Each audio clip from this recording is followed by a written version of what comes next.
Dear student, welcome to the next part of engineering statistics. Already हमने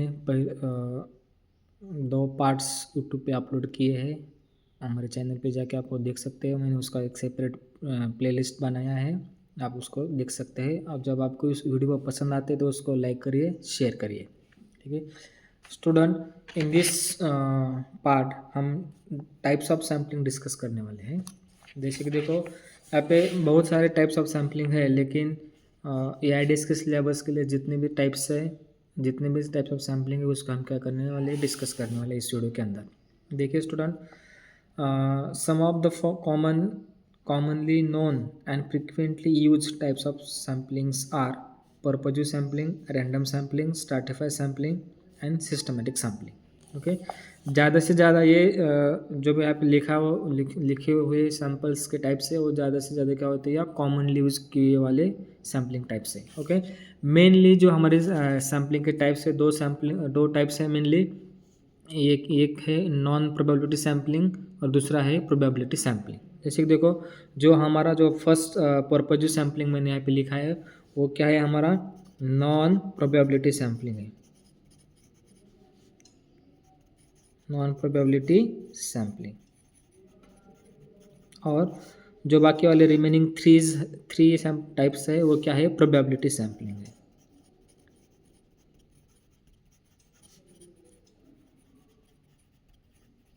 okay student, जो purpose sampling उसको अलग नाम से जाना जाता है, उसको समटाइम्स जजमेंट सैम्पलिंग और कोटा सैम्पलिंग भी कहा जाता है।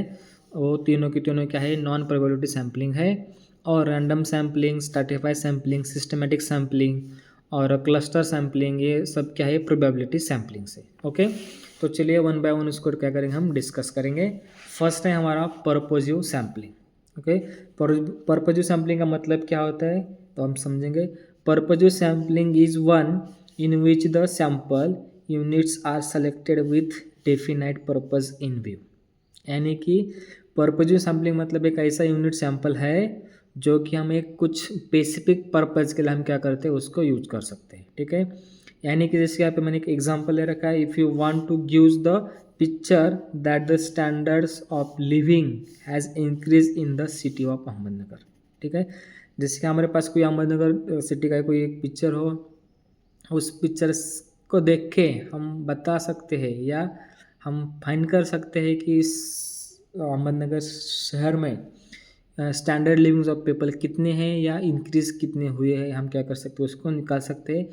और हम सिंपली ऐसे उसको याद रख सकते हैं पर्पज सैम्पलिंग को, कि कोई भी हमारा एक स्पेसिफिक पर्पस हो, उस पर्पस को फाइंड आउट करने के लिए हम किस टेक्निक का यूज़ करते हैं, हम तो पर्पजिव सैम्पलिंग का यूज़ कर सकते हैं। फिर से एक बार डेफिनेशन पढ़ सकते हैं हम यहाँ पे। Purposive sampling is one in which the sample units are selected with definite sample in view. Okay, उसका एग्जांपल मैंने यहाँ पे लिखा है, आप उसको स्क्रीनशॉट ले सकते हो। ठीक है, चलो नेक्स्ट देखिए।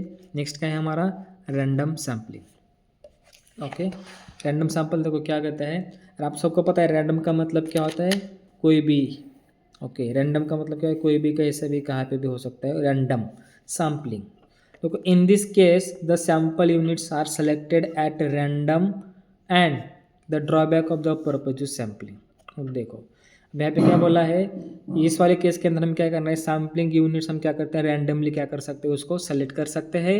और यहाँ पे आगे बोला है कि the drawback of the purposive sampling, यानी कि देखो हम पर्पजिव सैम्पलिंग क्या करते थे, एक स्पेसिफिक पर्पस क्या करते थे, फाइंड करते थे। तो इसकी वजह से क्या हो जाता था, इसमें कोई एक पार्शलिटी हो सकती है। सो रैंडम सैम्पलिंग में वो एक उसका क्या है, ड्रॉबैक है, इसमें कोई पार्शलिटी नहीं हो सकती। यहाँ पे एक्चुअल हमारा रिजल्ट क्या सकता है, मिल सकता है।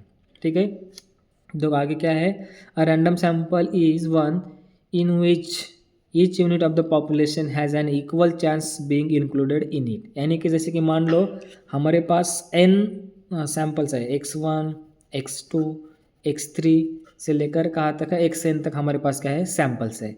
तो इनमें से कोई भी एक सैम्पल को सेलेक्ट करने के या हर सैम्पल को सेलेक्ट करने की जो भी हमारी प्रोबेबिलिटी हो, कैसे होंगी, इक्वल होंगी, या उसको हम क्या बोलेंगे, सेम हो सकती है। ठीक है, चाहे आप उसको x1 को सेलेक्ट करो, xn को सेलेक्ट करो या x3 को सेलेक्ट, किसी भी सैंपल को सेलेक्ट करने की जो प्रोबेबिलिटी हो कैसी हो, जो भी प्रोबेबिलिटी हो कैसी है, इक्वल प्रोबेबिलिटी है, ठीक है, ओके। और जो नेक्स्ट हमारा सैंपल का टाइप है वो क्या है, सिंपल सैंपल, ओके।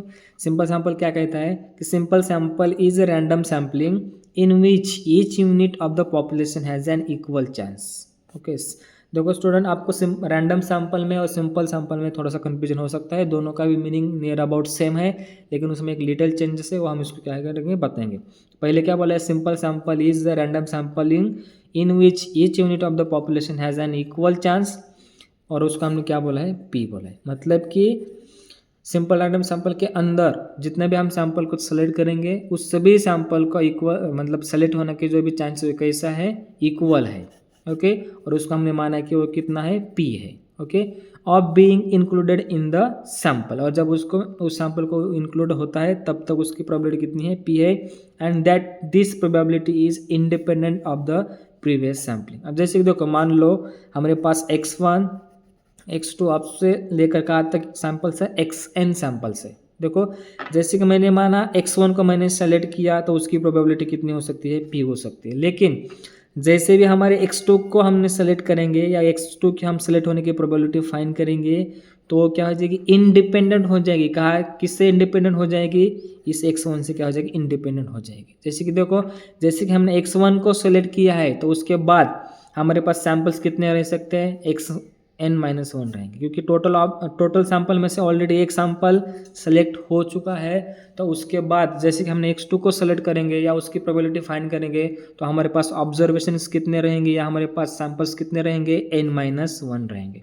तो इसकी जो भी प्रोबेबिलिटी होंगी वो इस x1 के ऊपर डिपेंड नहीं होंगी, वो क्या हो जाएगी, इंडिपेंडेंट हो जाएंगी, ओके। ये क्या है हमारा सिंपल सैंपल। इस वाले टेक्निक्स को हम क्या बोलते हैं, सिंपल रैंडम सैंपल्स कहते हैं। और इस वीडियो में हम यहाँ तक ही पढ़ेंगे। अगले वीडियो में हमने स्ट्रैटिफाइड सैम्पलिंग और उसके कुछ अलग अलग एग्जांपल्स हम देखेंगे। आपको वीडियो अच्छा लगता है तो इस यूट्यूब चैनल को सब्सक्राइब करिए और वीडियो को शेयर करिए। Thank you student.